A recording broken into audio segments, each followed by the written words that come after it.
For the lady. Good Sunday morning, everybody, and welcome to the Total Bases podcast. And I am here as always. I am Austin Spiro. I'm your host, and I am here as always with Felipe Malicio. Felipe, how you doing today? I am doing great. Good morning, everybody. Thanks for tuning in. Thanks for joining us. Thanks for the intro there, Austin. As you could hear my voice, it's still not 100%. I am recovering from COVID. My whole family's recovering from COVID.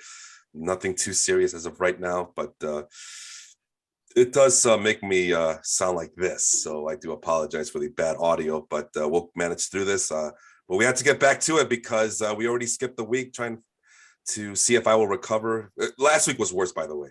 Last week was absolutely worse. There was no chance in hell I was going to be able to do the show. So I do thank you guys for being patient and waiting another week to do this Hall of Fame show, which we're going to talk about. And before we get started, let's go and introduce the third person on the panel, Mr. Dan Butler. Dan, how you doing today? Good morning. I'm doing outstanding. All right, man. Great to hear. Great to hear. For those who don't know, Dan is basically our Hall of Fame person. Every time I want to talk about the Hall of Fame, he's been nice enough to join us. He did what do we do? The golden era and the early days committees. Is that what we did last year? Yeah, we did that. Well, we just did that one a couple months ago. Well, last year, a couple months ago. And then we throw the ballot out there for the group to use. And we did get a few more votes this year. Not saying much. I think we got 45 last year. We got, I think, 62 this year. Hey, man, progress is progress, all right? It's going to make headwind one of these days. But, he's talking about the Baseball Life Hall of Fame. We are at the Baseball Life Facebook group. Come join us. Keep the conversation going there. We'll talk about that in just a bit, about if we had any inductees into the Baseball Life Hall of Fame. Last year, our only Baseball Life Hall of Famer was Curt Schilling. But the other thing I wanted to mention was, Dan, also, we did this show where we discussed the Baseball Writers Association of America ballot as well last year. So if you want to hear what that show sounded like, go visit that episode. Check it out on Spotify. Just to look up Total Bases Hall of Fame, and you should be able to find it. And consider this the sequel to that episode, part 2. So it's kind of like WrestleMania, right, Dan? WrestleMania 1 is just building up for WrestleMania 2 and 3 and 4 Absolutely. and so on and so forth. So there we go. It's a little more successful. Yeah, just a little bit, the colossal tussle. Absolutely. All right. So I see on the show notes that we're going to have to share a spreadsheet. So I will share the spreadsheet. Nothing too, we're not going to break down too much because first and foremost, Dan and I did that last year. So we're not going to do it again this year. Austin may not have seen the spreadsheet before, so it's going to be a crash course for him. And speaking of Austin, he has a podcast called the Round Trippers Podcast, where he already broke down the Hall of Famers on his show. So we want to focus on the first timers on the ballot, but Austin has already done that on his show, but we're going to do it by the numbers here. As you guys can see, it's a very colorful spreadsheet. There's Omar Vizquel, who's a returned participant into the baseball ballot for the Hall of Fame. So we're not going to talk too much about him, except for the fact that he has a very good defensive metric right there at 262.1. There's a defensive, for lack of a better term, I think it's a defensive runs above average, but it's also more popularly known as defensive WAR. But Omar Vizquel, among one of the best at his position. We're not going to talk about him too much, but let's focus on AJ Brzezinski, who is a first-timer. As you can see, he's highlighted there in blue. He's a first-time Hall of Famer in this ballot. Let's start with Austin. You mentioned him on your podcast, but is there anything else you wanted to add about AJ Brzezinski's chances of making it to the Hall of Fame this year? There isn't much else I think I want to talk about besides what I talked about him already on the Round Trippers podcast. I think I'll just say I don't think he really has that much of a chance. Not only do his numbers really not support him making it into the Hall of Fame. I think if I remember correctly, he had kind of a reputation of not being a very likable person. Oh, he was very hated. Was he liked? Everybody. I couldn't remember. No, he wasn't. He wasn't. Yeah, that's what I thought. He was not a very likable person. So I think that will also hurt his chances of making the ballot, even staying on the ballot this year. I wouldn't be surprised if he dipped below the 5% and dropped off the ballot this year. Yeah, he was notorious for hazing young teammates and just being an overall jerk. Fans love him. White Sox fans absolutely love him. Giant fans, I believe, loved him a lot too, and maybe even some Twins fans. But the fans love him. But every story I hear about AJ Brzezinski is always a story about that's not doesn't shed a very pleasant light on the guy. So it's one of those, when he's playing, he's a guy you want to have on your team. I mean, as you can see from his defensive metric here, the 88.0, respectable defensive catcher. But from the sea of blue, by the way, to read this spreadsheet, if you see blue, that's bad. If it's red, it's very, very good. So it's kind of on the, what do you call it? The color scale, right? So Roy G. Biv, red is good, orange is good, yellow is mid-tier, green is below subpar, and then blue is just absolutely awful. For those who are doing audio only, I will be uploading this episode to our YouTube page, and I'll provide a link so you guys can see the fancy spreadsheet. By the way, I am so sorry. Let's make this a little bit bigger for the rest of the class there. I do apologize for that. So anyway, that's AJ Brzezinski. As you guys can see, not a lot of impressive numbers. And the one saving grace was the defense, and the defense isn't going to cut it for him. Let's move on to Jimmy Rollins, who is a very popular guy for the Phillies. Leadoff hitter, as you can see, the triples. I mean, elite status there. Very fast guy.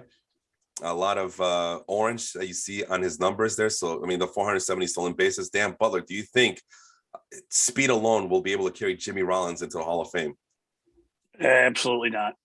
that was easy. And the reason I say that is, I think we've kind of gotten into I think the way a lot of people are looking at Hall of Fame stuff now is, the transitive, right? If A got in and B got in, then C has to get in. Right. Maury Wills is not in. So why should Jimmy Rollins be in? I mean, that's kind of how I look at it is if we're using just really one metric, then we got to get Maury Wills in there first. Yeah, and that was an argument that we had on our previous podcast when we did the Golden Days era. Austin, do you have anything else to add about Jimmy Rollins? So I love Jimmy Rollins. I loved watching him play. I thought he was great. Even though he was a Philly and I'm an Angels fan, I loved watching Jimmy Rollins. He was a really good leadoff hitter, very important part of that Phillies team for a long time. But he falls just short for me when it comes to the Hall of Fame. And that's because of some of the research that I did. So I went and I found an article in Fangraphs, which I'm probably never going to find ever again because of that cavernous pit of articles they got there. But, there was an article in there that talked about what does the average Hall of Famer look like statistically, right? And so it talked about a bunch of different stats, and I took a handful of what I thought was important, and then I also added a little bit of the all warps number from Jonathan, who we talked with 2 weeks ago. And so I looked at years played because I feel longevity is important for a Hall of Fame career. If you don't play long enough, then you better be really, really dominant for me to consider you into the Hall of Fame. WAR, OPS plus, weighted runs created plus, and all warps. So for years played, the average Hall of Famer plays 18 years in the big leagues. They have an average WAR of 60. They have an average OPS plus of 128, a weighted runs created plus of 127. And then for all warps plus, Hall of Fame is considered anywhere from 100 to 120. Jimmy Rollins does not have any of that. He played 17 years in the big leagues, which is one short, so I'm not going to hold him against that. But what really does get me is 17 years in the big leagues, and he accrued 47.6 WAR. That's way below that. He actually has a below league average OPS plus for his career at 95, and a below average or a below league average weighted runs created plus at 95. And his all warps plus is 91.6. So all things considered, he's nowhere near an average Hall of Famer. I love Jimmy Rollins, but speed doesn't get him in. And Dan, I didn't get your thoughts on AJ Brzezinski. Did you have anything else to add about AJ Brzezinski? No. I mean, I think he's got absolutely no chance. But to kind of piggyback on Austin's comment, he loves Jimmy Rollins, and anybody who watches baseball and watched him ever play, and there's a lot of guys like him. As a matter of fact, there's a lot of guys on this list. who you could say the same thing about. I loved fill in the blank.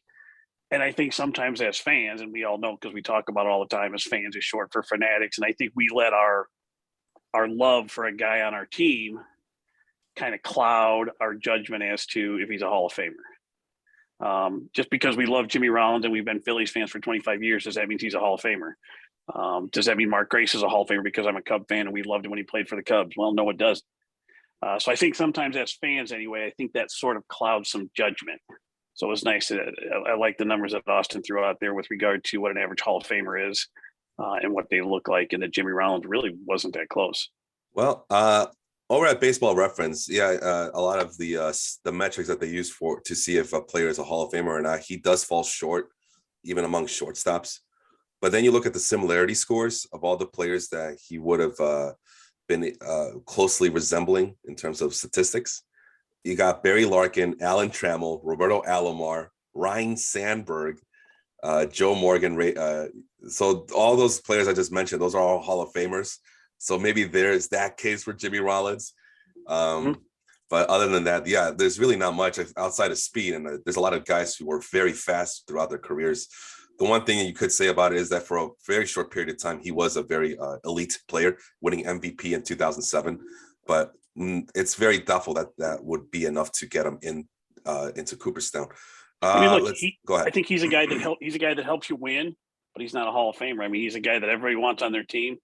Outside of the Hall of Fame side of it, he's like, I think going back to AJ Brzezinski, though, you mentioned, he wasn't really that well liked, but I think he was like Dennis Rodman. You hate him when he's on the other team, but you cannot wait for him to get on your team. Well, it depends who you ask, because even teammates didn't like him. So but fans loved him. Fans loved him.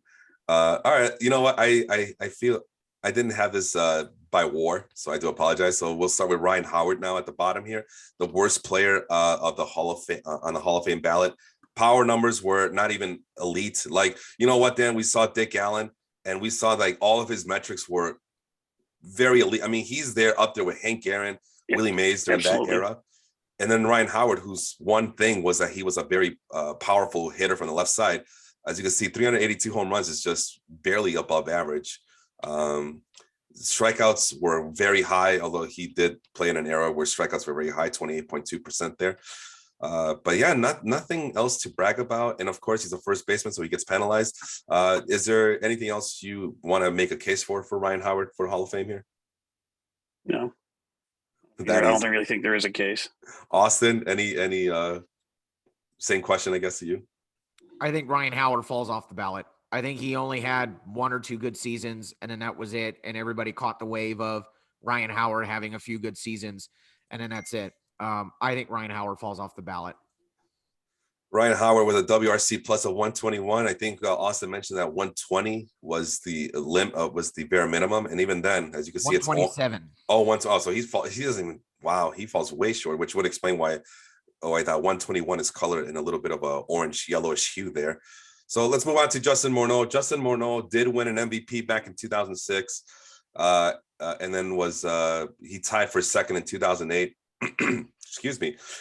And made a few All-Star appearances, and concussions kind of derailed his career. But let's take a quick look at the metrics here on the spreadsheet. A lot of blue, even the home runs, which was, again, his calling card. Not elite status. The RBIs aren't there. Nothing to brag about here with Justin Morneau. He is Canadian, so maybe he makes Canada's Hall of Fame. I don't know. Austin, what do you think? He's got a good shot for Canada's Hall of Fame, but he ain't getting in the Baseball Hall of Fame. Again, he falls short in every category that I looked at for the average Hall of Famer. He played 14 years in the big leagues, average is 18. He only accrued a 27 WAR. That is way short. There are only looks like 3 players on the ballot that have a less WAR than, than Justin Morneau. That's Prince Fielder, Ryan Howard, and AJ Brzezinski. So, and then he has a 120 OPS plus, which the average is 128. He's got a 116 weighted runs created plus. There, 127 is the average. And then his all warps number is 62.2, which is well short of even the 100 mark. And even then, the 100 is like, he'll probably get it in, but it's not a guarantee. So he falls short for me. I don't think he's getting in. Dan, anything else you need to add there? No, again, I mean, that was a good player. That was a good hitter. But not even. I don't even think he should warrant any consideration, to be quite frank. All right. Well, that was it. So far, it's a big thumbs down for all the players that we've mentioned in blue. Let's move on then as we get a little bit higher. The WAR gets up there a little bit. By the way, the minimum was 6,000 plate appearances, and you had to have a 19.0 WAR to make it on this list and make it on this show. Speaking of Prince Fielder, there he is. So a lot of first basemen here, a lot of first-time first basemen, a lot of big names with big bats. But in the grand scheme of things, once again, Prince Fielder, even the power hitting that he was supposed to kind of make a name, help him make a name for himself, it's not there. Only 319 home runs, which, as you can see from the orange hue, it's barely above average for since the 1980 season. So yeah, it's 1980 to the present time. So what is that? About 41 seasons. That's would you guys agree that's a decent sample size for these players, right? I think so. I think so. Okay, then. Decent plate discipline, but again, plate discipline alone doesn't get you into the Hall of Fame. Isolated power. I mean, he was a big bat, power hitting, big guy, slightly above average. I mean, even the triple slash line are slightly above average. Very good hitter, but I don't know. I mean, there's a WRC plus there, Austin, at over 133. So maybe that's a saving grace. But Dan, let's start with you. Is this going to be enough to get him into the Hall of Fame? No, and I think the thing that's probably going to keep him out is his he had to retire early because of that neck issue. You know, had this guy played another 4, 5, 6 years, if he could have stayed healthy, which he was pretty durable, you might be looking at a guy with 500 homers. Yeah. I think you're going to be looking at a guy who, I believe, if he plays another 4 or 5 years, I think you're talking about a guy who is most definitely in the conversation. It isn't as easy to knock off the fence to the no side. I think there'd be a lot of arguments either way. But as it stands now, unfortunately, I think his career, you know, again, based on one of the metrics Austin brought up was, you know, the guy played, 8, 9 years? So he played about half of what the average Hall of Famer is. Well, he played 1,600 games barely. So that's definitely going to hurt him. I mean, if you don't play, you can't accumulate and you can't pad those stats. I mean, you see Adam Dunn here. He played 2,000 games. He was able to get to 462 home runs. So not a math whiz here, but I can probably do a quick cross multiplication thing. Well, Austin's a math guy. Maybe he can do it, but I don't know. Does if Prince Fielder were to play 2,000 games like Adam Dunn, Austin, do you think he would have gotten to at least to 460 home runs like Adam Dunn did, or maybe more, maybe less? What do you think? I think he would have gotten to 462 or more. I'm right there with Dan. I think the reason why Prince Fielder doesn't make it is because he didn't play long enough, and it's a shame because I think if he had a regular long career like he should have had because he was a good player, he would have been in the Hall of Fame. I think it would have been really, really hard to leave Prince Fielder out with the power that he had, with his feared of a hitter that he was. It would have been really, really hard for us not to consider Prince Fielder for the Hall of Fame. But injuries happen. You know, that's what it is, and it's a sad case for Prince Fielder. But I don't think he played long enough and accrued enough in his career to make the Hall of Fame. All right. Well, I tried doing some cross multiplication on the other screen. I don't think this is the way you do it, so I am not going to share that. But yeah, we'll never know. It's definitely a what could have been, what might have been for Prince Fielder. And as you can see, Jet is on the chat. He's a big Milwaukee Brewers fan. Sorry, Jet. I try to make a case, but these guys just won't budge. Speaking of former Brewers players, JJ Hardy's on this list. JJ Hardy has a higher WAR, it looks like, than Prince Fielder. Let me double check that. Barely by a tenth. He beats out his ex-teammate by a tenth of a wins above replacement there. Former Brewer Greg Vaughn is also on the list at 25.5. Yeah. So yeah, these are you could say that these are the very good Hall of the very good, but not the Hall of Fame. How many home runs did Prince Fielder have? 300. 319. Yeah, 319. Okay. Are you doing the math there? The gory math? Okay. I'm trying anyway. Yeah. All right. Let's move on then while he does that. I mean, Austin is a math whiz. So, hey, there's our guy, Bobby Bonilla, still getting paid after all these years. Good for him. Not making it to the Hall of Fame anytime soon. So, yeah, there's a lot of some names from our youth or from our yesteryears, but nothing to brag about. There's Carl Crawford, first timer. Again, speed, elite, triples, not much of else. Not even the stolen bases are enough to warrant any consideration, as he was barely above average. Nothing else. I mean, a lot of green. There's a lot of green there. Again, green is not good. Orange is good. The base running metric speaks highly of him, but again, at a 41.5 wins above replacement according to Fangraphs, Dan Butler, is that going to be enough to put him in the Hall of Fame? No, and again, this is a guy that injuries kind of derailed him. But I don't think everything you said I agree with. I mean, he's got a couple decent metrics in there, but overall, is that a Hall of Fame career? No, it's a really good career, but it's not a Hall of Fame career. Jet, again, he's listening. His ears are burning. He says, it was never going to happen about Prince Fielder. I'm not like those Braun cultists, the Ryan Braun cult. I didn't realize there were Ryan Braun cultists up in Milwaukee that think every Milwaukee player is a Hall of Famer. And I have to ask, is Prince Fielder of Milwaukee Brewers Hall of Famer? Are his numbers good enough to put him in whatever Walk of Fame or mini Hall of Fame they got up in Milwaukee, like every team seems to have? So that's a question for Jet. Hopefully he can answer it. Austin, anything else you want to add about Carl Crawford here?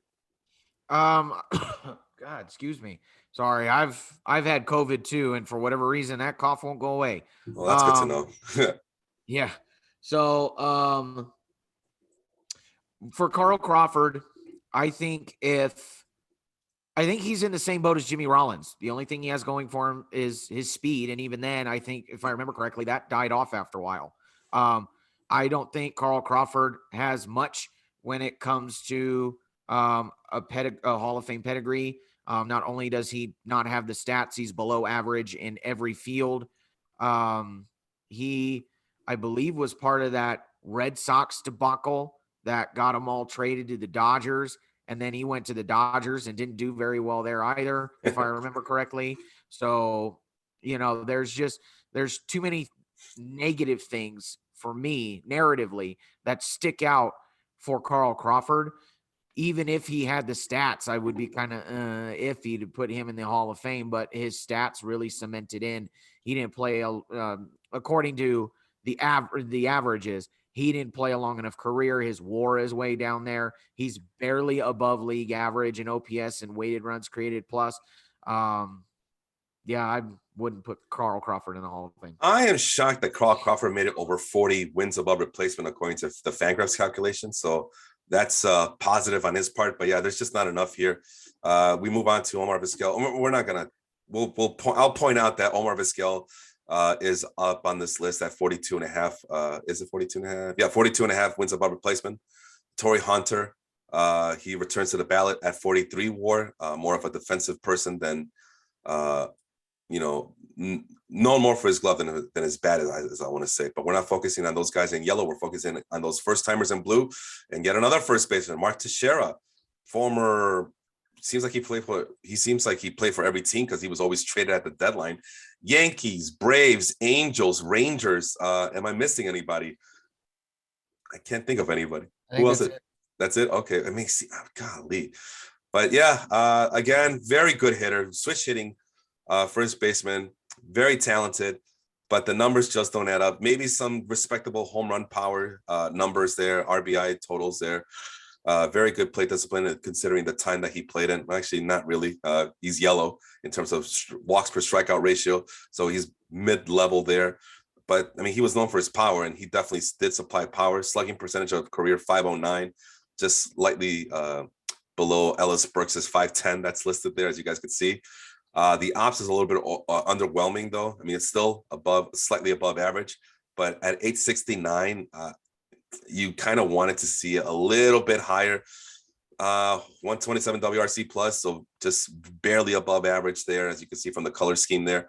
And then the WAR 44.7, that's kind of mid-tier level there. But for a first baseman, that's a lot higher than expected. Definitely a lot higher than some of his peers in terms of guys like Prince Fielder and who's the other first baseman we talked about? I already forgot.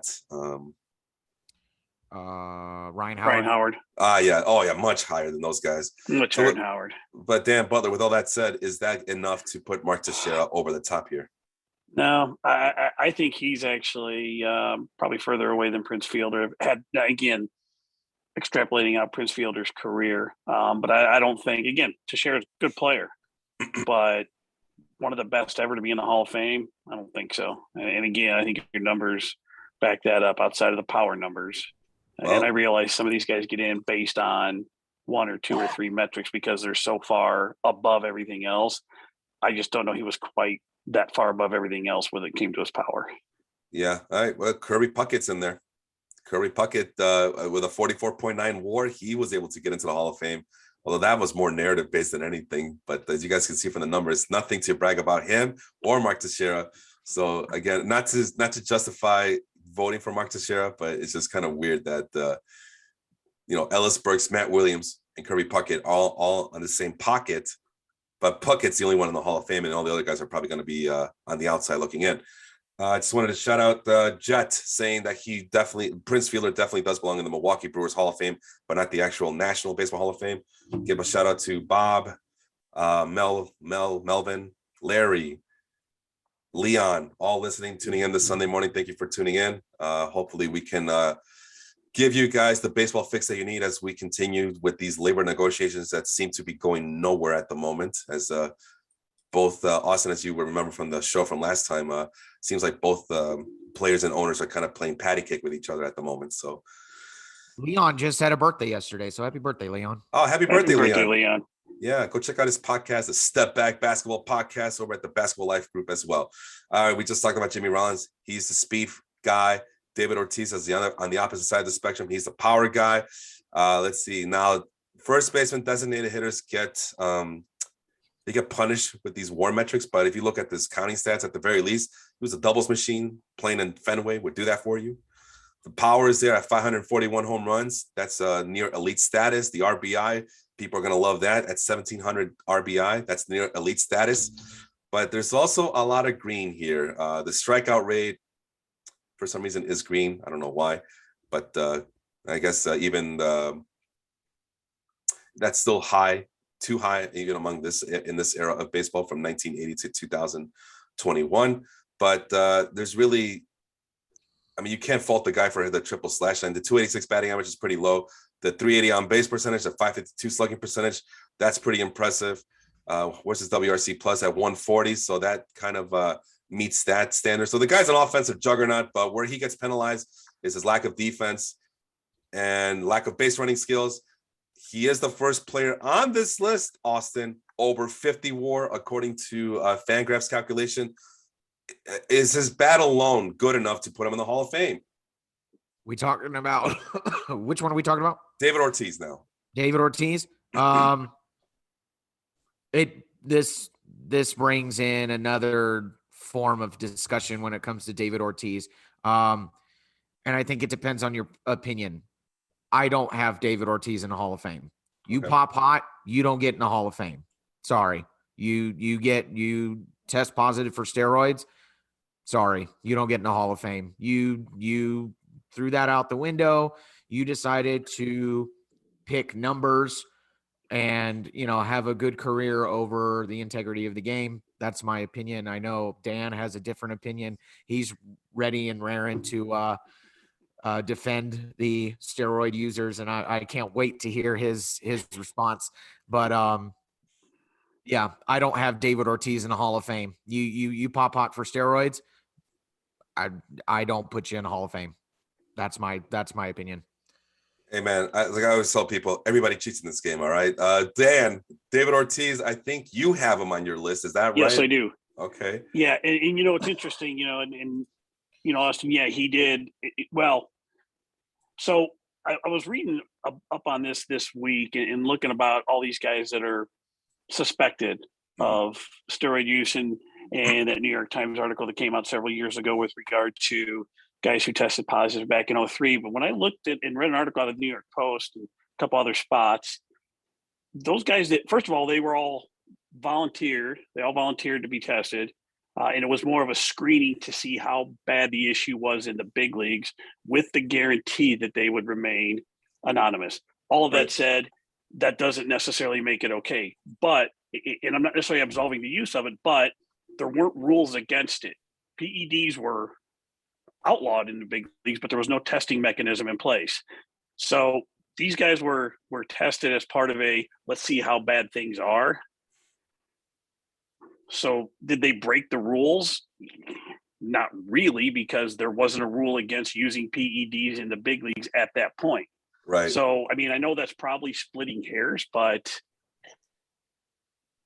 that's kind of where I stand on that. Is the only test that I can find that he did not pass was that screening test back in 2003, because in 2004 is when the PED rules came into place, and we started seeing some penalties assessed for that. I could have sworn that he got caught that's again. That's kind of my take on that. I could have sworn he got caught again later in his career, but I can't remember. Everything's hazy.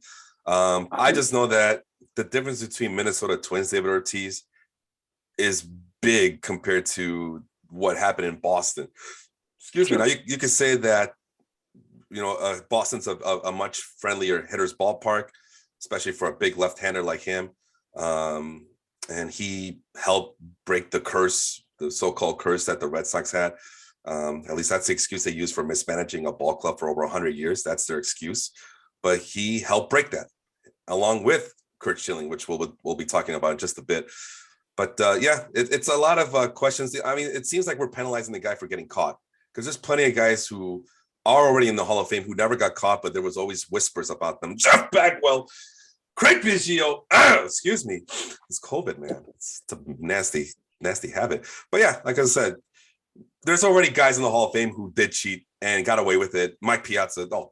I remember him getting accused. He's in the Hall of Fame. Felipe, and I don't mean to interrupt, but that's one thing that was in this article, that since there was not a hard and fast policy on steroid use and PEDs before really 2004, outside of the fact that they were quote unquote illegal in the big leagues, there was no testing, no penalties. There are a lot of guys who succeeded, and like you said, who got into the Hall of Fame, and it gave guys the freedom to use them without the fear of being caught, because there was absolutely no testing. Again, doesn't necessarily justify it, but I think it kind of backs up what you're saying. Is I'm not a guy that says everybody was doing it, but I'm sure there were plenty that were. Doesn't make it right, but it really wasn't necessarily illegal at that time. I mean, and that's another, it's this issue, legal versus legal, right? And it's I mean, just because it's not illegal in baseball doesn't make it immoral.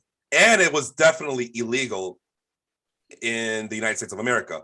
You're not supposed to use PEDs for cosmetic use. PEDs are the steroids and the human growth hormones are used for very serious medical conditions.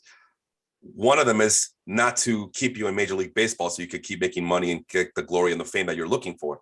That's what we would refer to as off-label use. And there's a reason why these guys go to Mexico and are able to get some of these medications, and they have to go through these back channels to get it, because if they do it out in the public, then not only are they in trouble in terms of the court of public opinion, but they're also in trouble with the law.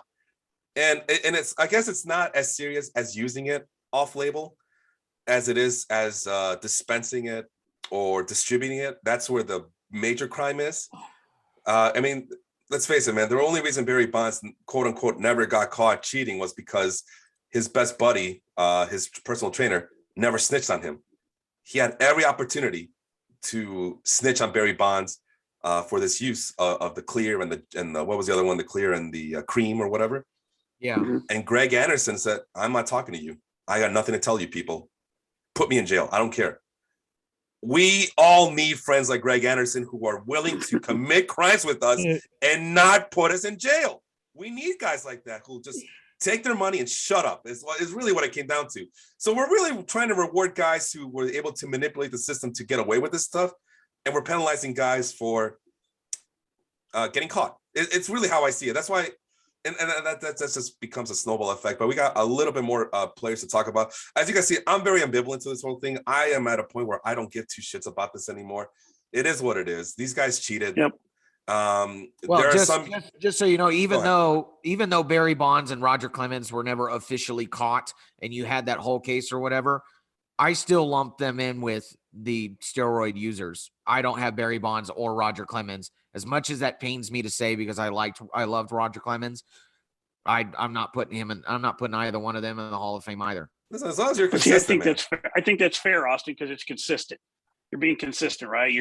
If anybody was suspected or got caught or tested positive or got suspended, anybody that has any kind of that stink, it sounds like you're saying all those guys you're never going to support them getting in, which, at least you're being consistent. Because I think a lot of times, again, as fans, it's like, well, all those guys shouldn't get in, but man, I'm a Red Sox fan, so I'm going to let Ortiz. Well, yeah, you're seeing it right now. You're seeing Ortiz and Bonds and Clemens garnering all this support, but then you see Manny Ramirez, who pop-talked 3 times, Sammy Sosa, who not only corked bats, but we know he used, and you've got A-Rod, who are not garnering as much support. And I'm going to say it right here. Do I support steroids in the Hall of Fame? No. But if you let any one of those guys in there, then they all go in. Because now sorry about that. That dog agrees for 100% right there. That dog is a full acquiescence. But my favorites, and when I say favorite, it's like my biggest pet peeve, is the people who go, oh yeah, Barry Bonds should be in, Alex Rodriguez should be in, let them all in. What about Rafael Palmeiro? Hell no, I don't want Rafael Palmeiro. He saw the game. Okay, hypocrite, shut up. All right, like you said, either let them all in or don't. And by the way, there's plenty of PED users that did not use anabolic steroids or human growth hormones, but they use other substances to get themselves into the Hall of Fame. And admittedly so, they just really talk about how they use amphetamines, which helped create the golden era of baseball, so to speak. So I don't know, man. To me, that's kind of weird. Like the golden era of baseball was fueled by pep pills and human growth, not human growth hormones, but amphetamines that help fuel that era that everybody feels nostalgic about. I mean, that to me is just as bad as the steroids and the PEDs. So if everything is all fair and everything is all the same, cheating is cheating no matter what, then get off the high horse. But yeah. I am going to surprise you guys with my picks in just a bit here. I don't want to stray too far away from the cut, but you were talking about golden era of baseball, and it got me thinking about baseball. In baseball life, we've had a few posts about the steroid users, and specifically Mark McGwire or Sammy Sosa and things like that. Yeah. And you always have at least one person that gets on there and is like, well, they saved baseball. And I always think of the conversation that you and I had. I don't remember if it was on this one or on my podcast, where you just went on like a 5-minute rant about if that's what saved baseball for you, then just go away. You were never a fan to begin with. Listen, you were never a fan to begin with. All right. You're a fraud. You're a fraud who was looking for any excuse to get back into the game. I mean, this is like what, 1998 is the year that baseball was saved. Well, in 95, I was told in 1995 that Cal Ripken was the one who saved baseball. And in 95, the Seattle Mariners saved baseball in Seattle, right? Because they defeated the Yankees in the wild card. So it's all narrative bullshit. It's all pick and choosing what best fits the what makes you feel better at night. Oh, well, it's okay that these guys were using all types of PEDs because they saved baseball. No, they didn't. I mean, come on. Are we really going to go that far? Yeah, it was exciting. I'm not going to take it away, but look at the after effects. You know what, Dan, you're a wrestling fan, right? If I remember correctly, you're an old school wrestling fan, right? Mm-hmm. Okay, well, they were using PEDs up the wazoo. Oh, good Lord. Oh, really bad. And it coincides with this era of baseball, too, where a lot of players are kind of doing what the WWE guys are doing. The only thing that stopped the WWE guys from using steroids and PEDs was that they got caught. And all of a sudden, Vince McMahon, the main promoter, wasn't interested in big hulking guys anymore. He wanted those lean guys. And yes, that was that's what they also considered the glory days, the golden era of wrestling, right? The late 80s, early 90s, whatever that is. Guess what, though? A lot of those guys are dead. Yeah. From PED use, over usage of PED. And what about, though, what if we go back like to the early 70s? And again, like, I don't want to go way off topic here, but if we go back to the early 70s, late 60s, early 70s, read any book about the Cincinnati Reds from the early 70s. Good Lord, the stuff they had flying around that clubhouse. Yep. Think of guys in the 70s, even the guys we all put on pedestals. Mm-hmm. Yep. You know, think of the Mike Schmitz and guys like that. They might not be PED specifically, but we all know just because we hear stories, we've read books, we've, all this stuff, ball four, and all these different books that these guys have written. We know that stuff's been out there, and all those guys are in. So, where do we draw the line? I'm okay if they did amphetamines, but I draw the line at PED. Now, it's all personal choice, and I don't think there's a right or wrong answer. I just think as long as people are consistent with, PED guys, I'm out. I'll finish with this, and then we move on because we still got pitchers to talk about. Listen, man, it's easy. The fuel in Charlie Hustle was amphetamines, all right. And you mentioned the Reds, the big red machine. It's all fueled by Reddies and Greenies and all that. Secondly, the only thing I wanted to mention was George Will. And George Will's, I don't really like the guy, but I once kind of skimmed through a book at the library one day, just randomly, right?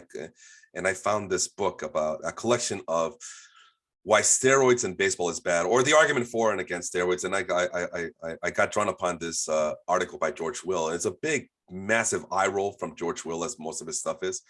But he gets to a point where he says, where does it stop? In 2022 or whatever, in the future of baseball, we're going to see guys who are just so synthesized that it's no longer going to be a human game. How far is it that we're going to start using AI and robotics? We just talked about robots, didn't we? It always comes full circle on this freaking podcast. But George Will's argument was, how far are we then from using robotics and synthesized human forms and artificial intelligence from taking over the game? And we always talk about the robot umpires. So I don't know. Again, it's a massive eye roll article from George Will, but the more we discuss these matters, the more I am drawn back to that article, because it's like, how far is he now at this point in human history from George Will's horror from really happening? So that's all I'm going to say about that. Alex Rodriguez is speaking of, oh God, Alex Rodriguez. All right, this is a pretty shutting down case here. Let's start with Dan. Dan, Alex Rodriguez, yay or nay? I mean, if you're on our ballot, absolutely. All right. Austin, yes or no for Alex Rodriguez? I think you're going to say no, right? Absolutely not. Okay. And there's Barry Bonds. That's an emphatic no. Like not only, I mean, who's stupid enough to get caught 3 times? Manny Ramirez and A-Rod. Like, come on. Not only that, but then you sue the Yankees for your contract when you cheated. Like, what do you? Absolutely not. I'm going to leave it there. All right. A couple of, just want to read. And then there's Barry Bonds, the greatest player of all time of this era from this 40-year span from 1980 to the present time. There it is. Barry Bonds, the greatest of all time there, according. Well, I mean, speaking of Melvin, I was going to read a comment, but Melvin did pick Barry Bonds as his greatest left fielder of all time, as he's doing the GOAT series at every position in Major League Baseball history. So he writes, I guess, at what cost did the saving of baseball come? And I'm glad I'm not the only one who thinks about that, right? Like, yes, it saved baseball, but you know what? Yeah, we did talk about this, that a lot of the stuff that saved baseball, it all came crashing down. Roger Clemens has been exiled. Rafael Palmeiro exiled. Mark McGwire barely lucky enough to have a baseball job at this point. Barry Bonds is nowhere to be found in major league clubhouses at this point, even though he says that he wanted to manage and even coach some of the younger baseball players. So at what cost did it come? Well, a lot of these guys parlayed short-term success for long-term scrutiny. And a lot of these guys are on the Hall of Fame, and they're probably not going to get into the Hall of Fame anytime soon. Although Barry Bonds, I think he's pretty close. We'll get to that in just a bit. Let's go to the pitchers. There's not a lot of pitchers to talk about here. So let's start from the beginning. And it starts with Tim Lincecum at the bottom. The strikeouts are there. He did play in a very strikeout heavy era. But Austin, let's start with you. Is Tim Lincecum Hall of Fame worthy? No, not. I don't think he's even close. Okay. Again, there are average pitcher Hall of Fames too. Besides the 60 WAR, it seems like the average ERA for a Hall of Famer is about 3. The average ERA plus is about 125, and the average FIP is also around 3. I think the problem with Lincecum is his ERA is high at 3.74. His FIP is high at 3.45, and he didn't play long enough. He only played 10 seasons. Mhm. So I don't think Tim Lincecum had a couple great seasons. Won the Cy Young. Mhm. After he won the Cy Young, he kind of went downhill, and he tried to make a comeback with the Angels. And just as every other Angels pitcher does, he got hammered. And then you never saw him ever again. So I don't think Tim Lincecum is a Hall of Famer. It was great to watch him those couple of years that he was really good. He's got one of the most unique deliveries I've seen in a pitcher, especially with being a successful pitcher. But I don't think Tim Lincecum is a Hall of Famer. Really quick before I get to Dan, I just want to point out that Jet also made a comment that made me laugh a little bit here. This era is brought to you by drugs. So say no. Remember that Say No to Drugs, the DARE program. Obviously, it did not streamline well with these Major League Baseball players. Also, Which a good weirdly morning. coincides with the Say No to Drugs campaign movement. Oh, good point there, Austin. Very good points. Yeah. So Jose Canseco, yeah, they were probably doing lip service to Ronald Reagan's program back in the day, but they were all injecting themselves. And a good morning to Ricky, who's a big White Sox fan as well. Thanks for tuning in. Dan, Tim Lincecum, I guess you will agree with Austin there or no? Yeah. I don't think there's much there. Again, a couple of really good seasons, and everybody thought he was the next great right-handed starter. And everybody was all into him with his. I think the big thing with him was his training method when he was a kid, when he was growing up with his dad. His dad put a dollar bill on the ground in front of him, and that would force him to follow through to pick that up. And that was kind of his story. And he had a couple of really good years, like Austin said. And then pitchers, it seems like pitchers, maybe not so much now, but you get hurt, that really derails. It really seems like it derails these elite guys more than it derails the mid-range, 2 and 3 starter guys as opposed to your aces. But that injury really set him back, and he, like Austin said, he just never recovered from that. Very interesting things from Tim Lincecum, because not only was Austin mentioned the delivery, Dan's mentioning the dad. It goes beyond. I think the dad was an engineer, unlike one Dan who went to Purdue and did not become an engineer. But I think the dad was an engineer, and they were big on biomechanics. That was going to be the next big thing in Major League Baseball. Biomechanics. Tim Lincecum successful in it. Other players should do it too. Now, maybe there is a small part that there's a small population of pitchers that bought into the whole biomechanic movement. I mean, we're seeing now analytics and computers being used to scout the way pitchers throw and the way pitchers can more effectively do the delivery. Well, Lincecum was he was basically a machine. I mean, the dad did everything in his power to make him more mechanically sound and consistent.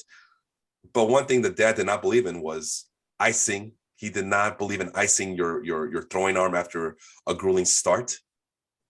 You know why? Because ice is for drinks, not for your arm, not for your sore muscles. And who knows that might have accelerated Tim Lincecum's demise. What's that, Austin? I was going to say, as a player, I didn't like icing either. But should it be used? I like heat.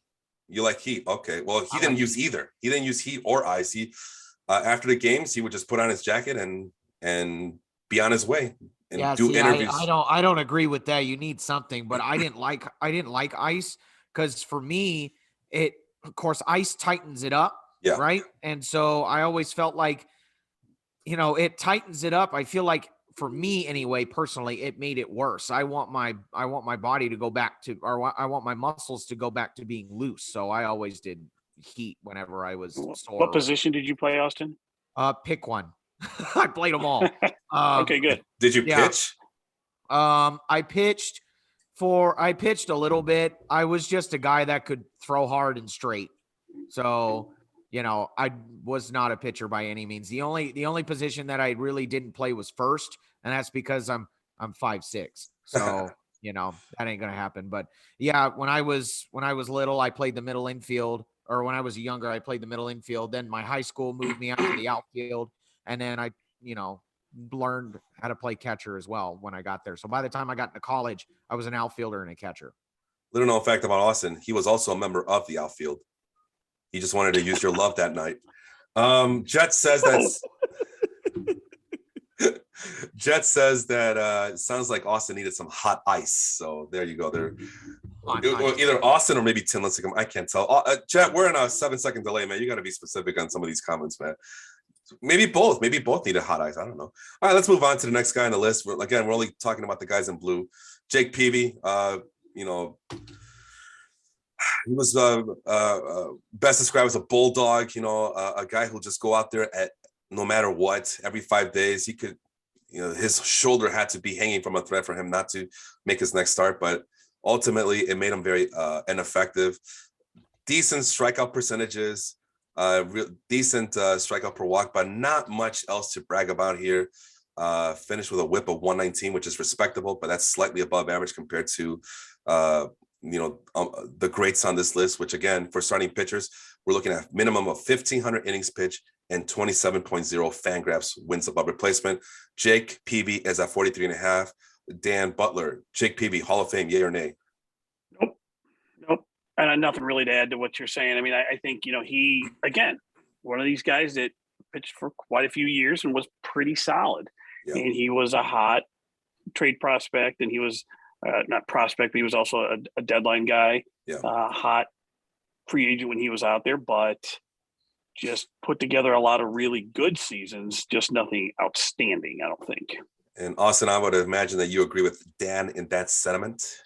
I agree with Dan. There were even times when there was a number of years where he had a solid season, but Jake Peavy wasn't the best pitcher on his team. So I don't know about that, man. Some of those Padres teams, teams weren't that good. I mean, I'm talking about there were some years. I'm not saying every year he wasn't. I'm saying that there were some years he wasn't even the best pitcher on the team. Yeah. So but his ERA is high, his FIP is high. I don't have Jake Peavy in the Hall of Fame.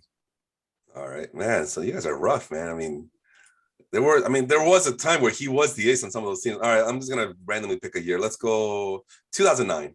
Oh, 2009, he got traded to the White Sox. All right, let's just go 2010. Let's see what that team looks like, right? I'm on the other screen. My point exactly. Here we are. That's his mid-tier career there, right? Middle of his career, 2010.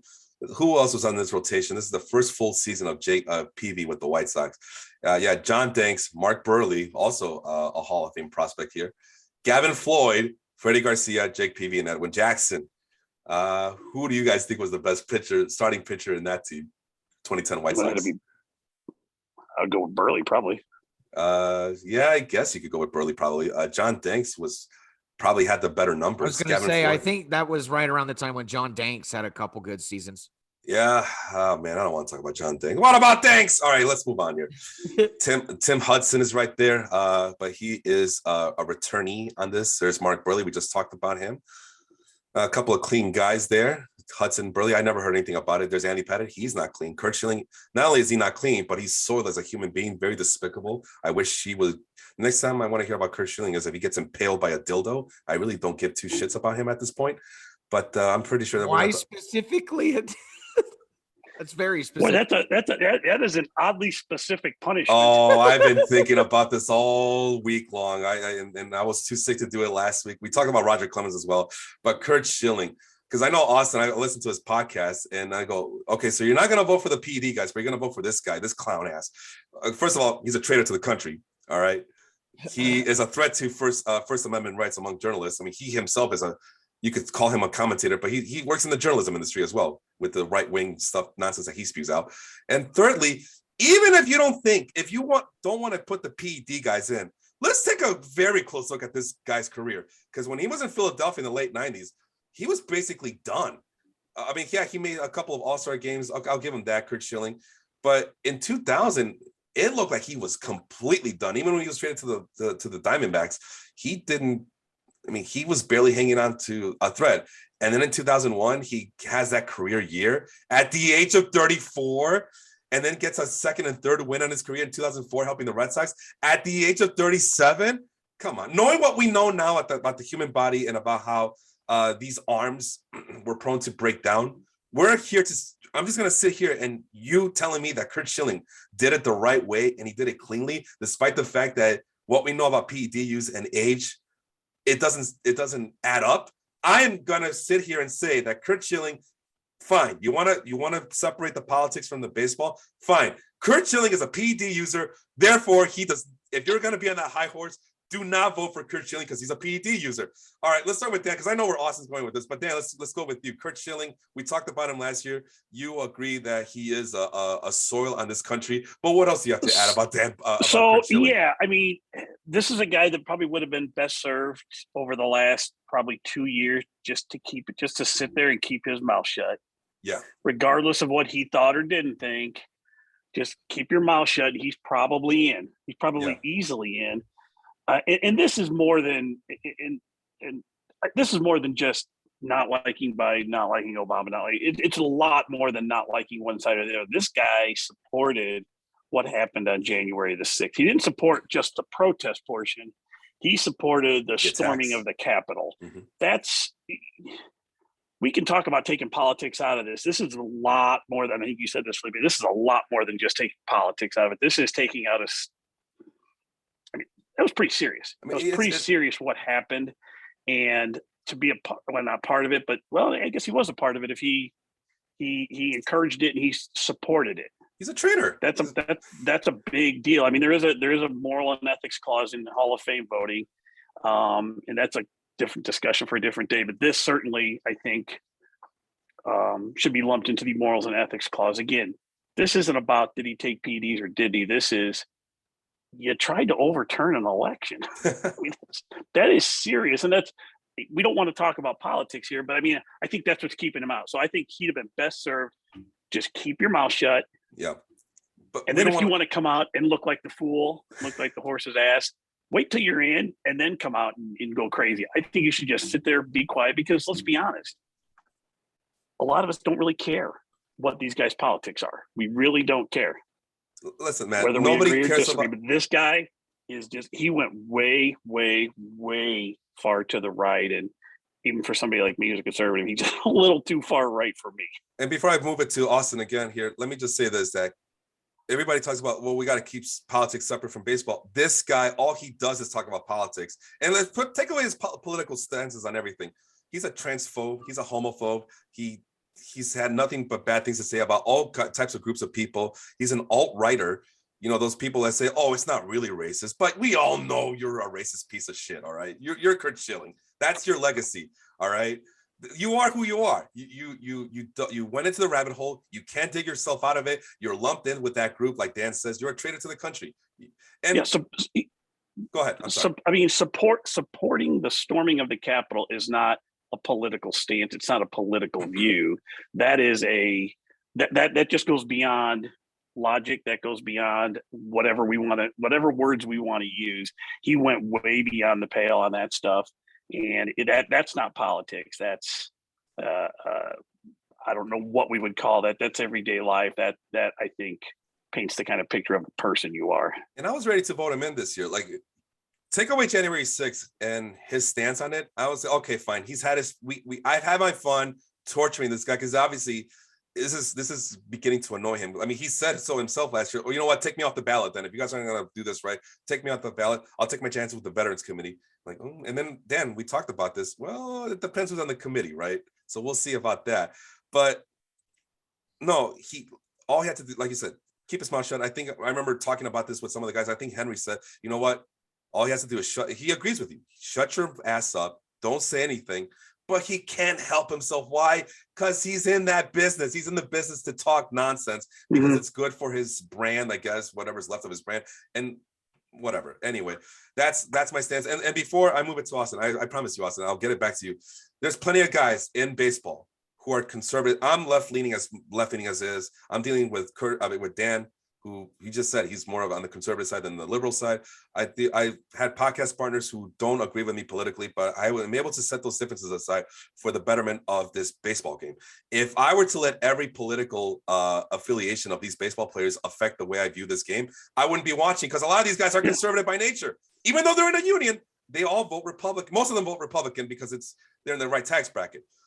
A couple of guys I want to mention. Let's be honest, Felipe, just extrapolate that to your whole life. If we did that, you would never do anything, and you would just sit in your house and stare at the wall, because everybody's got different views on everything. Yeah, pretty much. I mean, I was going to mention two guys, right? Chipper Jones once said this about my people. You know, I am of Latino descent. He said, you know what we need to do is just put a bunch of alligators and crocodiles on the Rio Grande, and that will solve all the immigration problems in there, which is a very insensitive thing to say. It is, and it shows who he is as a person. Now, love the guy as a baseball player, but as a human being, I don't want to support him. I don't want to be in the same room with him. I don't wish anything good for him. I wish nothing but bad things for him and his family because of all the things that he says, because he is encouraging suffering of large groups of people. You reap what you sow in this world. If that's your worldview, then I wish nothing but bad things to you as a human person. But love you as a baseball player, right? As one of the greatest switch hitting baseball players I've ever seen. But you're a despicable human being. But I'm okay with you being in the Hall of Fame. Mariano Rivera, Trump supporter. I don't give a shit. Fine. You want to be duped in with that clown show, that circus? By all means, great.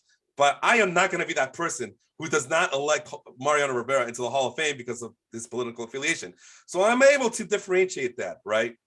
Otherwise, I wouldn't be paying attention to this game if I were to let every political stances of all these players rule the way I view this game. But Curt Schilling, like Dan said, takes it to another level, and that's a level that I cannot forgive. Now, here we are. Mm-hmm. We weren't going to talk about these guys in yellow, but Curt Schilling is a lightning rod. Austin Spiro, you are a supporter of Curt Schilling. I'll let you have your piece. Go ahead and take it away. I think I'm very much, take the political stuff out and just look at the baseball. Did he say some pretty? He said some stuff that opens up your eyes. You're like, whoa, right? But he did it after his baseball career, and it didn't really affect his baseball career. So that's why I think I'm able to kind of put it to the side as much as I do. As far as the PEDs go, I can see your point with the, he was over the hill and then all of a sudden he had a career year. That's suspicious. I get that, but I think we're starting to be our own judge, jury, and executioner. It's not as clear cut as David Ortiz or even people like Mike Piazza or Barry Bonds, who never did test positive, or Roger Clemens, who never did test positive. I think that's a matter of, I saw these stats and these stats are really good and it's an abnormality. So he must be doing this. That's a matter of opinion. The truth is I have no evidence. I don't really, I don't know. I feel like Curt Schilling, that is a little bit of I think that's a bit of a stretch for me. Even then it took me, I did give him a lot of thought because he's got the WAR, but his ERA is high. He's at a 3.46 career ERA but he's got 127 ERA plus. What really I think kind of swayed me was his FIP. His FIP is a little bit closer at 3.23, excuse me, which tells me that he was a better pitcher than what the defense on the field portrayed. In this case, the defense hurt him. So I have Curt Schilling in the Hall of Fame. I think he did enough on the field to warrant Hall of Fame, but I'm not going to sit here and go, Curt Schilling belongs in the Hall of Fame. He belongs in the Hall of Fame without saying, you're right, he should have kept his mouth shut. If he didn't, if You know, you are a public figure. Not only are you a public figure, but you are not in politics. You made your living as a baseball player. And just as Dan says, nobody cares what your political affiliations is until you start spewing out, you know, stuff that makes people look at you. And I don't think the baseball writers want something like that in the Hall of Fame because it will take the focus away from baseball. It's the society that we live in today. If Curt Schilling gets into the Hall of Fame, it is no longer about Curt Schilling's baseball career. It is about Curt Schilling's Twitter page. And I think he did have some political aspirations as well. Curt Schilling did. I'm not sure how good they are at this point because, you know, he's trying. Listen, man, this guy just can't help himself.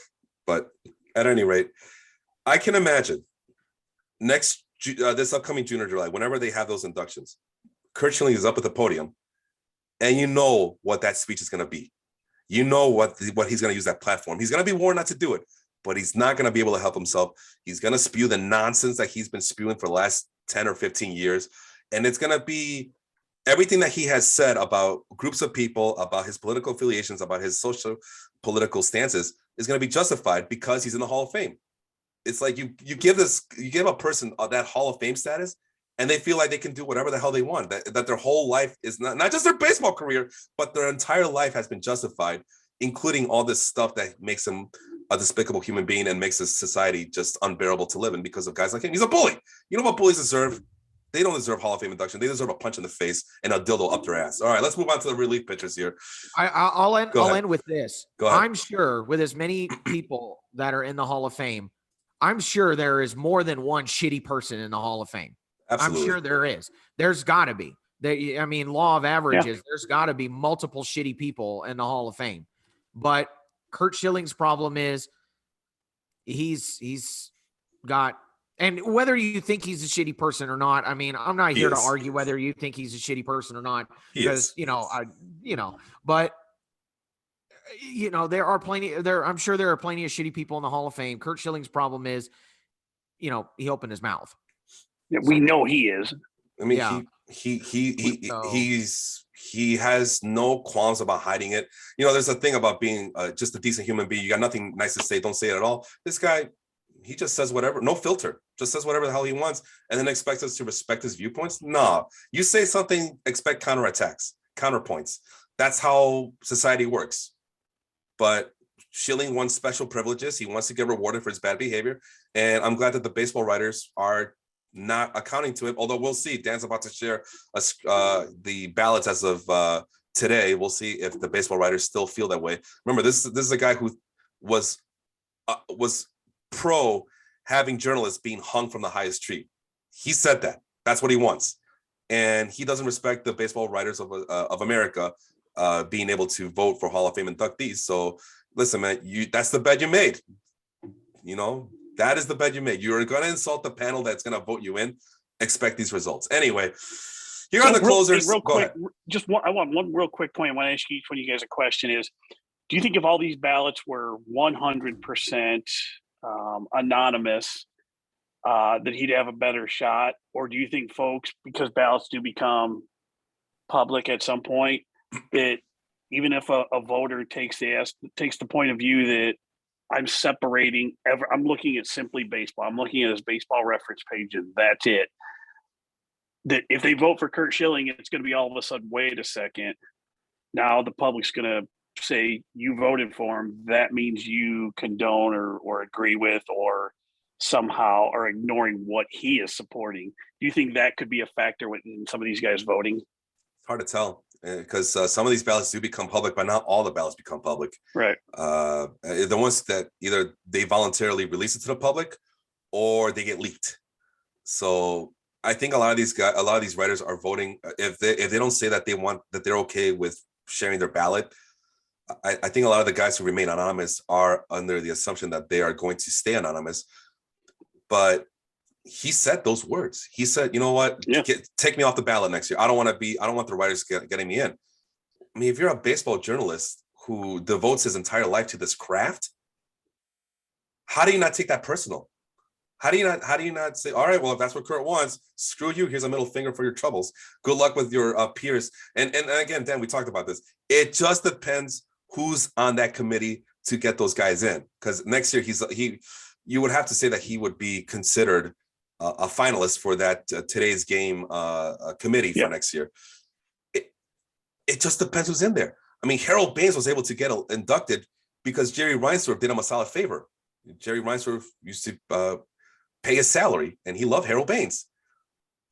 Who on that panel, on that committee, loves Curt Schilling enough that, number one, doesn't feel completely alienated by him, and number two, are able to turn a blind eye to all the vitriol that he speaks of? So it's not that open and shut case that he thinks is going to be. So and that's his peers. Imagine people who actually covered the game and wrote about the game now having to make a decision about Curt Schilling. I think the decision was made easily by Curt Schilling by opening his yapper and saying, you know what, screw these writers. I don't care about if I get elected by you guys.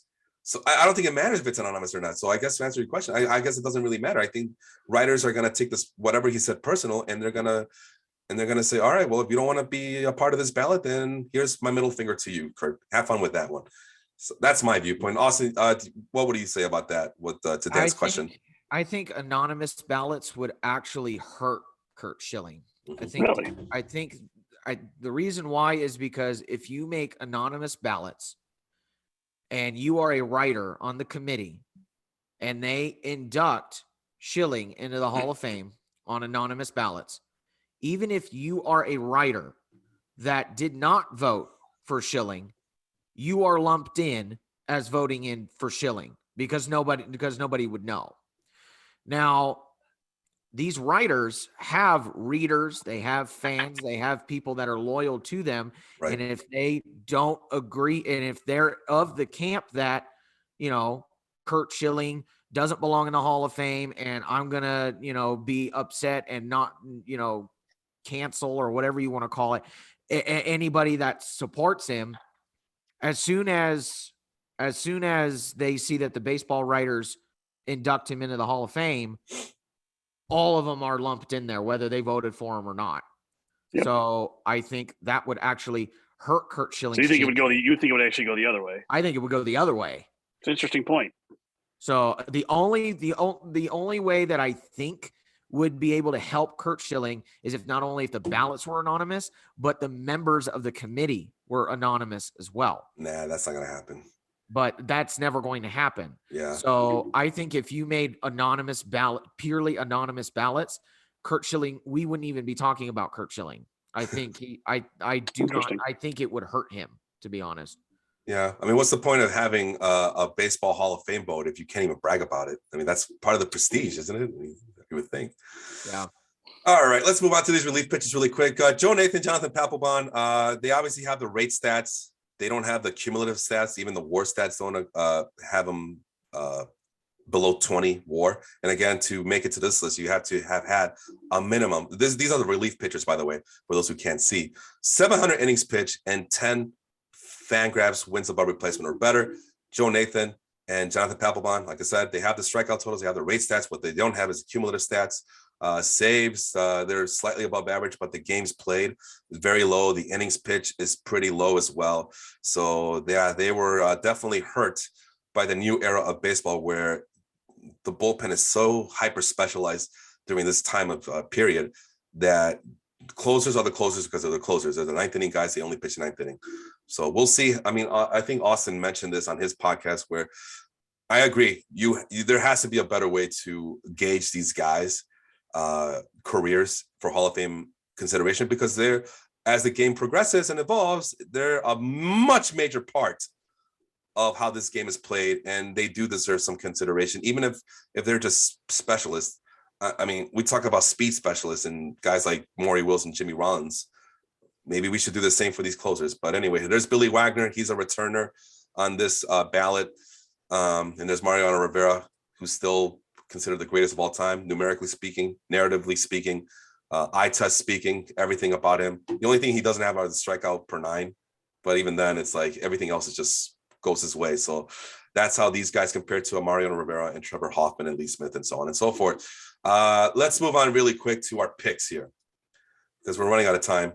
So I do apologize that I did not get a chance to get your thoughts on those relief pitchers, but let's get to to these picks.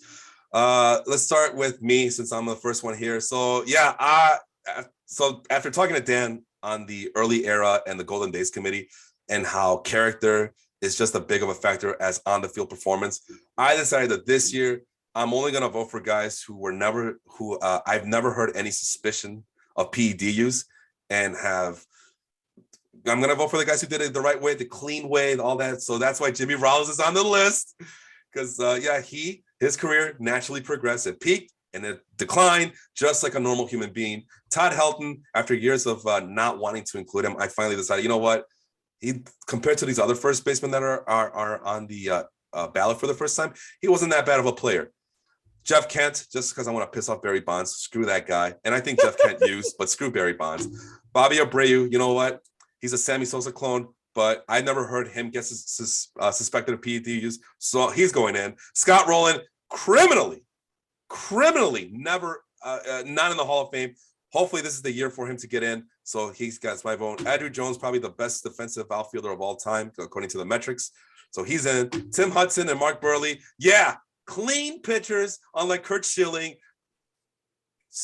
Natural progression, natural decline. So, we're going to, if we're going to not vote for guys who are in the PD, I put my money where my mouth is. I'm not voting for any of those guys. Tim Hudson and Mark Burley did it the right way, and they're throwbacks to a much more simpler time. Billy Wagner, he deserves to be in, and Joe Nathan. I had to vote for one more closer, so I voted for Joe Nathan, even though he doesn't have the cumulative stats. Austin, let's go with you. What do you have there? All right, so mine is kind of similar to yours, Felipe. It seems like my first one. I'm going to have Omar Vizquel.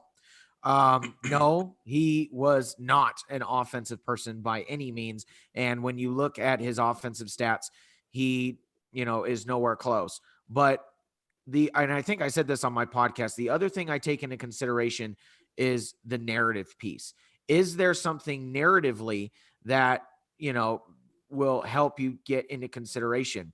And I'm 26, so I didn't really watch Omar Vizquel play. When Omar Vizquel was playing, I was young. So I was really like a little kid. So even when I started paying attention to baseball, I really wasn't paying attention to Omar Vizquel. I knew who he was, but I didn't, pay attention to him at all. So I asked around. I asked, people of baseball life. I put out a post.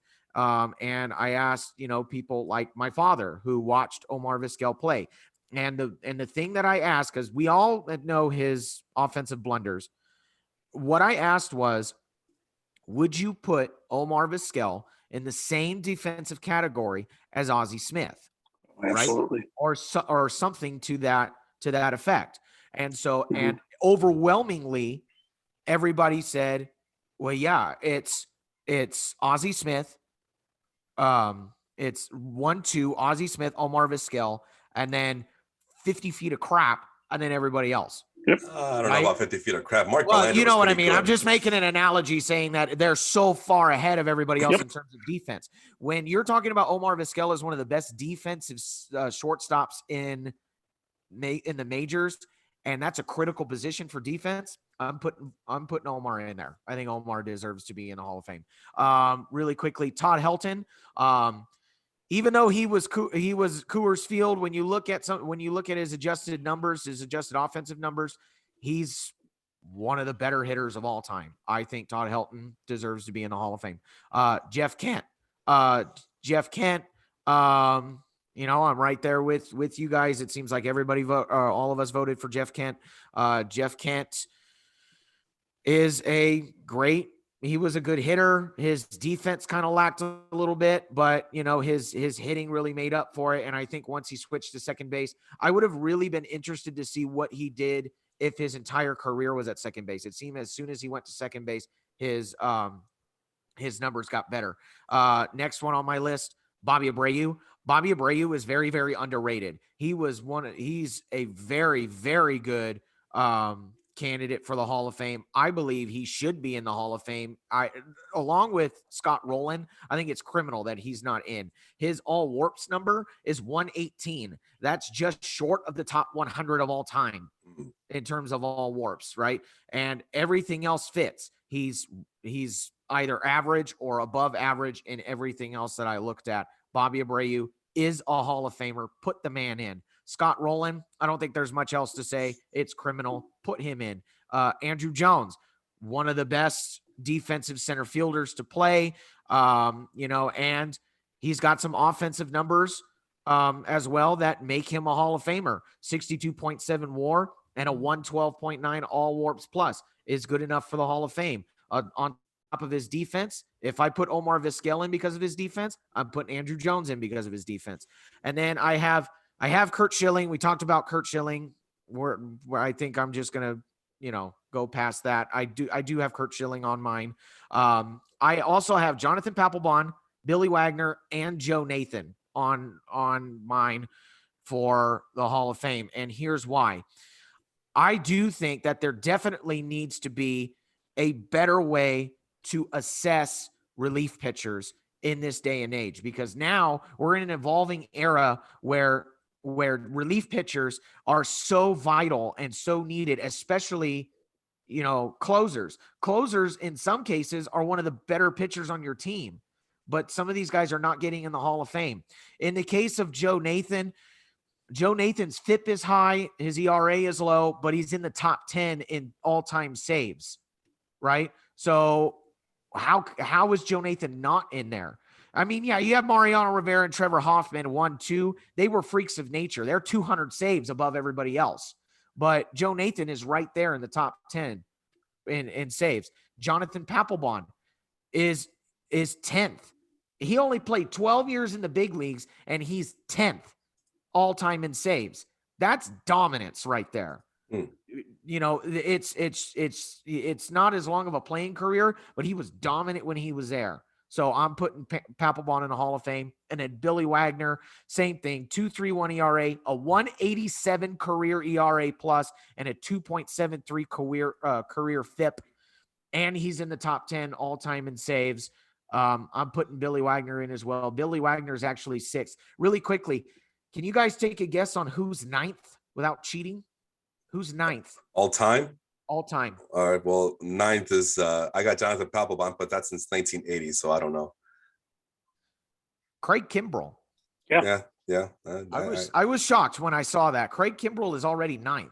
I can see that. So, yeah, but that's my list. Oh, but the one thing he doesn't have is 700 innings pitched, so that's why he's not on this list. Wow, that's pretty amazing. But it just goes to show you that the what baseball teams have done in the last 20 years or so to make that a hyper specialized game for the 9th inning guy. Because before then, Lee Smith had to pitch like 3 or 4 innings a game. Same thing with Dennis Eckersley and all those other guys that you see on this list. Goose Gossage is on the list. Dan Plesac, he got the WARP. He doesn't have the saves, but but that's another story for another time. Dan, let's quickly move on to you as we're running out of time. Sure. Here. I'll be real quick. I won't go. I've got the PD guys in. I've got Ortiz. I've got Sammy Sosa. I've got Manny Ramirez and Clemens. So we've already discussed all of that. Helton and Jeff Kent, again, same reasons that both of you have discussed on both of them. Same with Abreu. Rollins, again, absolutely criminal. He's not there. I got to vote for my fellow Indiana guy. Yeah. Even though he went to work for IU after he retired. I'm not going to hold that against him. Billy Wagner, you talk about criminal. That guy is absolutely criminal. And, I was looking at his stuff this week, and a lot of these players, when they get to the end of their careers, they closing in on 40, their numbers start to suffer a little bit. Look at Billy Wagner. His age 38 year is arguably his best year of his career. His numbers almost got better as he got older. That guy should be an absolute no-brainer. Not 100%, of course, but he should be in. And then Sheffield, look at my argument. Look at his numbers. Look at Gary Sheffield's numbers. That guy should be in the Hall of Fame. I mean, we're talking about one of the, I don't know if I want to use the word greatest. I think that term's overused a lot. One of the better hitters a lot of us have seen in our lifetime. One of the better right-handed hitters we've seen in a while. So Sheffield ranks 34th overall since 1980 in terms of WAR, 467 doubles, 509 home runs, 1,600 RBI. So yeah, I mean, it's all. I mean, you're seeing it on the screen here. It's all red and orange among his peers. So maybe there is an argument for him, but you know what? He cheated. So there's that. So no, I'll give this to Sheffield. He had one of the most enjoyable batting stances I've ever seen. I still love to imitate him when I do softball or batting practice. I love that bat wiggle. And he's about 50 plus years old now, and he's still hitting bombs. So don't tell me drugs aren't useful. So good for him. He's still hitting bombs. Can I ask you a question, Felipe? Yeah, go ahead. Let me ask you a question. So Dan just said that Billy Wagner, his best years were when he got older, and you talked about Curt Schilling and how he had a career year as he got older, even though he declined. So I want to ask you, what's the difference between Billy Wagner and Curt Schilling in terms of baseball? Yeah, well, Billy Wagner isn't Curt Schilling. That's the difference. No, I'm joking. No, I knew you were going to ask me that. I had a feeling someone was going to call me out on that. But no, I mean, Billy Wagner was always. It's a great story because he was a left-handed pitch flamethrower, but a small guy. He was never going to be someone that was supposed to throw that hard.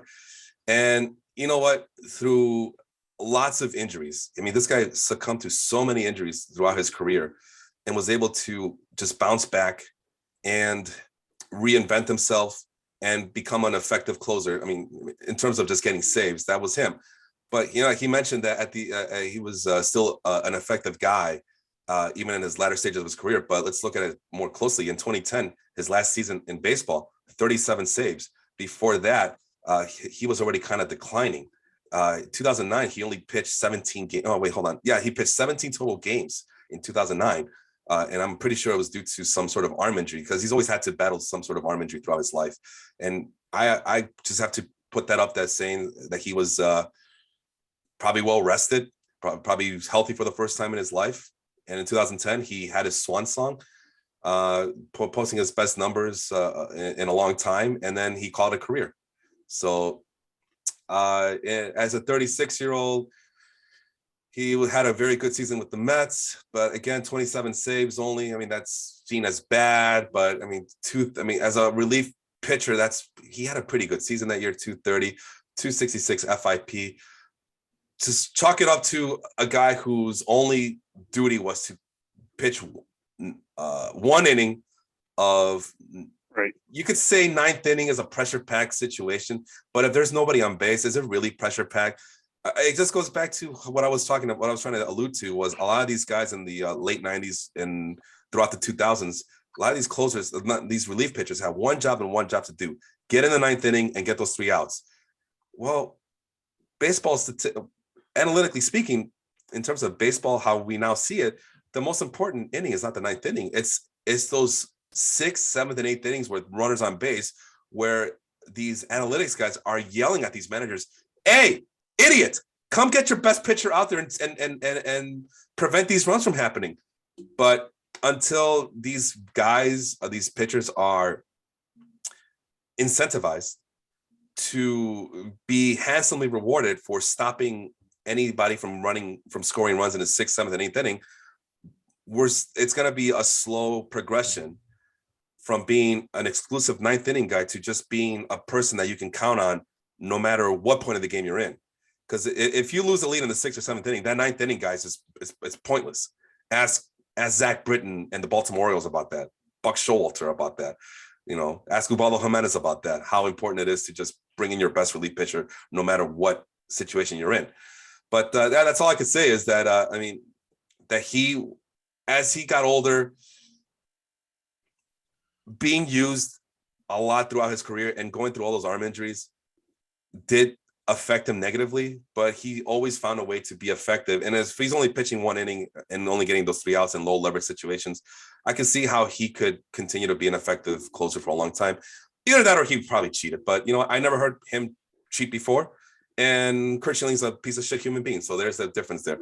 All right. Well, so go ahead. Pedro, real quick, you know, you said it, Billy Wagner he can officially 50 because he's throwing one inning. He's coming in and he's throwing as hard as he can for one inning. Yeah. And then you got Curt Schilling after the age of 34. The guy had 4 seasons after the age of 34 of over 200 innings, which back in the 70s is nothing, but in the 2000s, that's a big deal. And you're telling me after 34 years of age, you're throwing 260 innings at the age of 35? That's kind of a question mark. That's a bigger difference than a guy who's 35 throwing 70 innings in 2020. And you could tell me that's a huge difference. You could tell me that Curt Schilling, well, as these guys get older, they learn how to pitch and not throw. But Curt Schilling's calling card was still that he could throw hard. I mean, him and Randy Johnson were a dynamic duo, not because Curt Schilling was being Greg Maddux about things. No, it's because he was still throwing bullets out there. So I don't know. It's hard to tell. The technology wasn't there to really publicly available for everybody to really see a Curt Schilling game and see how fast he was gliding up the radar gun. So we can't really compare it. But so all I got is this narrative base that he was out there throwing bullets still. He wasn't dancing around and painting corners. I mean, he could, but let's face it, the Diamondbacks don't win that World Series if Curt Schilling is just throwing changeups and nothing but changeups. But maybe I'm misremembering things. I don't know. But you do bring up a very good point about, yeah, we're going to suspect of everybody to be a PED user who was still productive after the age of 34, 35 years old. Knowing what we know about the human body, I think it's a question. These are logical questions to ask. So with all that being said, I have some cells that are hidden. If I could just open them up a little bit, because I wanted to share this with you guys. Well, I thought I could share with you guys. Let me see here. Let's try opening it up, and there it is. All right. So we have, well, how many? 5 guys, right? 5 guys who made 100% of the ballot. So that means guys like Joe Nathan, Andrew Jones missed the cut, but Scott Rowland, Billy Wagner, Todd Helton, Jeff Kent, Bobby Abreu, 5 players that made our ballots into the Hall of Fame. And Dan, this goes to you. Go ahead and tell us how many people did the people at Baseball Life voted in this year for the Baseball Life Hall of Fame? Let me count here. I see 0. Okay. Well, I was going to ask. Absolutely 0. And this is, I'm sure people were probably getting annoyed from all the posts we were having on there to vote, but I mean, 61 folks voted. That's not, you got 8,000 people. If you can get 100 folks to vote, I think this probably, the layers look a little bit different, but I mean, the closest was Ortiz at 67%. So he was 3-4 votes off. Billy Wagner, 64%. Andrew Jones, 64%. So we really didn't have anybody that close when we look at the small sample size of folks that voted. Ortiz got 41 votes. That's the most. And I think I have to do the math. But 75% of 61 is what, 46 votes. So he missed it by about 5 votes. Let me ask you something, Dan. So I want to do, since I am an admin at the Baseball Life Facebook group, and this is my podcast along with Austin, I'm ready to make an executive decision, but I want to hear it from you. Should we go ahead and just get these 5 guys by order of executive decree here?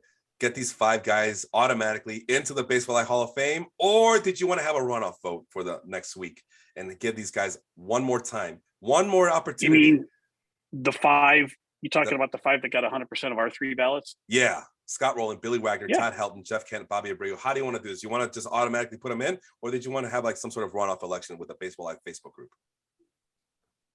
To have a runoff. All right. I'm assuming you're going to set that up. I'll do it. Yeah, I'll do it this afternoon. Let's make it for 1 week. You guys have 1 week. 1 week to either vote for Scott Rowland, Billy Wagner, Todd Helton, Jeff Kent, Bobby Abreu. I guess we'll go with the same rules. You can vote for as many people as you want. And the guy who, 75% of the ballot, right? Is that how it works? Yeah. So I'll make it so that you can vote for, if you want to vote for all 5, vote for all 5. I'm not sure that would accomplish much, but if you want to vote for all 5, go right ahead. Or should we narrow it down? No, let's just, let's leave it all 5. I agree. Yeah, I like all 5 better, because then you'll have everybody voting for one person when they all deserve to be in there, I think. Yeah, that's a good point. So we'll put all these 5 on a ballot, and I'll post that link this afternoon. And hopefully we can get, let's see if we can get to 100. We at least get to 100 folks to vote on at least these 5 guys. All right.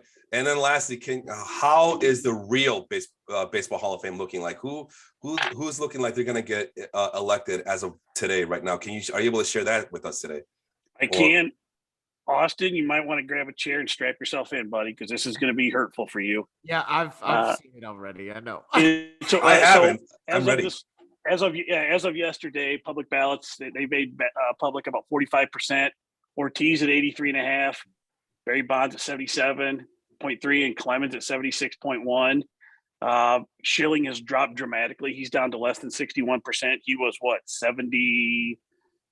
He was right there. Like he was at 72 last year, so he's dropped considerably. Scott Rollins, 69.9. He's at 70%. So, and I think Jonathan said it either on the last podcast or mentioned in the group that, as we get to the end of voting, we could like any other election, right? We could very well see Scott Rollins' numbers go up to get to 75, and we could see the others drop.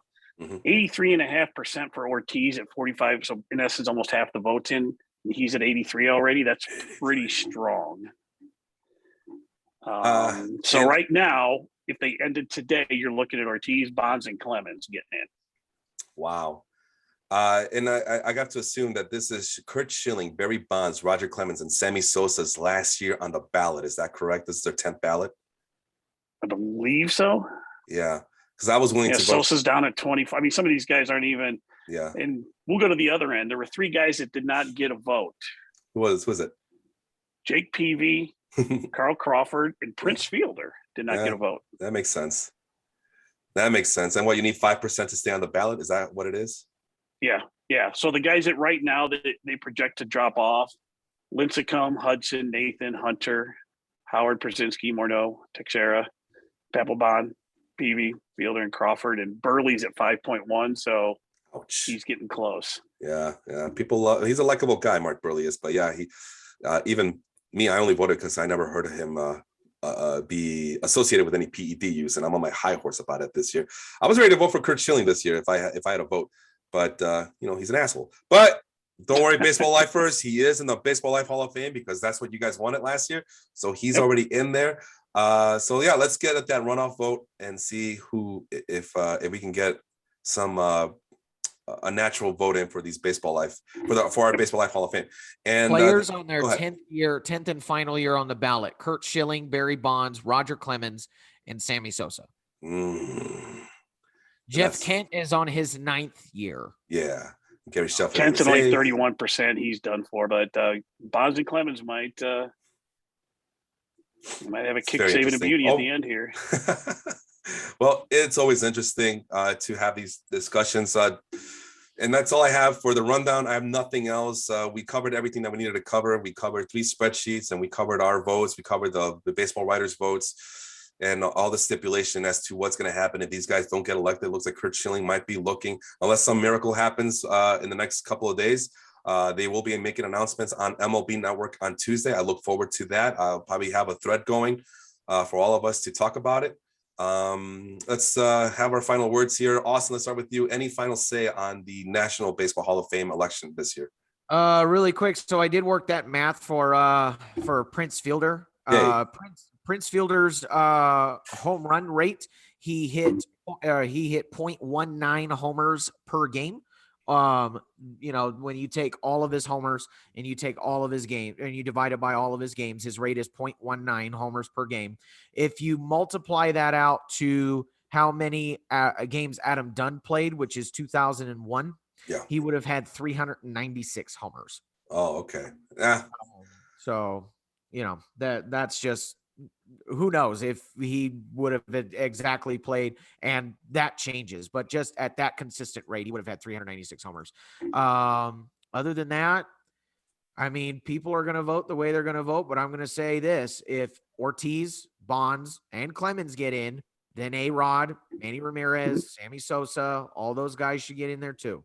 You can't be inconsistent.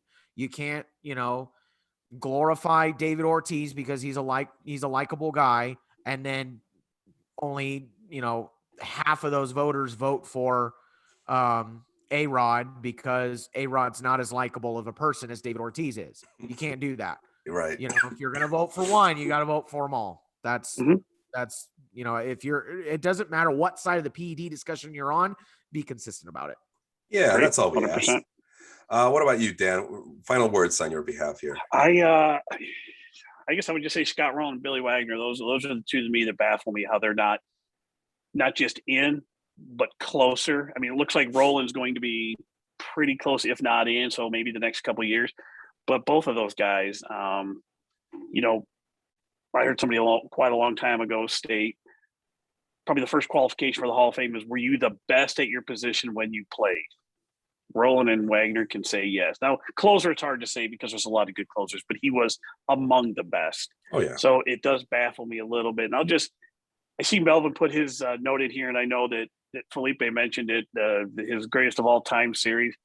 I think tomorrow, next couple of days, is going to be right field. I'm looking forward to that because that's going to be a bloodbath. I think that's going to be entertaining, man. Because well, Melvin's not going to be able to help himself. He's going to put Roberto Clemente because he's Puerto Rican. They're both Puerto Rican, so he's going to put Roberto Clemente in right field, and that, like you said, that's going to bring up a bloodbath. Vince already fired some shots as he's advocating for Babe Ruth. I think you said Hank Aaron. I'm going to say Sammy Sosa just to be contrarian. Right. Calhoun, just because he looks like me. Oh yeah, he definitely has Chris, to pick. I'm going for Jason Hayward. That's pretty good. I like that one. Jason Hayward. Speech and all. Jason Hayward. That's remember that he was at one point the number one prospect in all of baseball, like a can't miss prospect, 5-tool player, and then he just kind of fell off. I don't know. They're blaming it on Theo Epstein. Milton Bradley. Bradley. The toy manufacturer? The toy manufacturer? Right? That always screwed with me. I was like, you're the name of a toy company. You need to change that. I used to love that duo, the outfield duo with the Cleveland Guardians, Milton Bradley and Parker Brothers. I forgot about that. That's right. Yeah. No, there's no such thing as Parker Brothers. There was Coco Crisp. there was Coco Crisp. That's for sure. Michael Brantley. They all came up at the same time. Coco Crisp. Loved Coco Crisp. Michael Brantley, they all came up. Jody Garrett, Grady Sizemore. Cleveland had some outfielders back in the day.